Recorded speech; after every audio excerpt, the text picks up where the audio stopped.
ঢাকা বিশ্ববিদ্যালয় কেন্দ্রীয় ছাত্র সংসদের ভিপি আবু সাদিক কায়েম সহ ইসলামী ছাত্র শিবিরের ৯ শীর্ষ নেতা সাংগঠনিক ছাত্র রাজনীতি থেকে বিদায় নিয়েছেন। সোমবার আনুষ্ঠানিকভাবে তারা ছাত্র সংগঠনের দায়িত্ব ছাড়েন। বিদায় নেওয়া নেতাদের মধ্যে জগন্নাথ বিশ্ববিদ্যালয় ছাত্র সংসদের ভিপি রিয়াজুল ইসলামও রয়েছেন। সাদিক কায়েম জানিয়েছেন, তিনি জাতীয় রাজনীতিতে সক্রিয় হওয়ার প্রস্তুতির অংশ হিসেবেই ছাত্র সংগঠন থেকে সরে দাঁড়িয়েছেন। তবে ডাকসুর মেয়াদ শেষ না হওয়া পর্যন্ত ভিপি হিসেবে দায়িত্ব পালন করবেন। রাজনৈতিক অঙ্গনে জোর আলোচনা রয়েছে, আসন্ন ঢাকা দক্ষিণ সিটি কর্পোরেশন নির্বাচনে জামায়াত সমর্থিত মেয়র প্রার্থী হতে পারেন তিনি, যদিও এ বিষয়ে এখনই চূড়ান্ত কিছু জানাননি।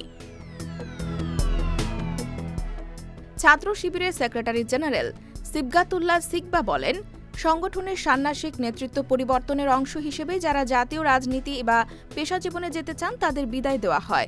এদিকে সাদিক কায়েমের এই পদক্ষেপকে ঘিরে রাজনৈতিক মহলে শুরু হয়েছে নতুন আলোচনা। এখন নজরে থাকবে ডাকসুর মেয়াদ শেষে তিনি জাতীয় রাজনীতিতে কী ভূমিকা নেন এবং ঢাকা দক্ষিণ সিটির মেয়র প্রার্থী হিসেবে আনুষ্ঠানিক ঘোষণা আসে কিনা। IBTV USA, new York.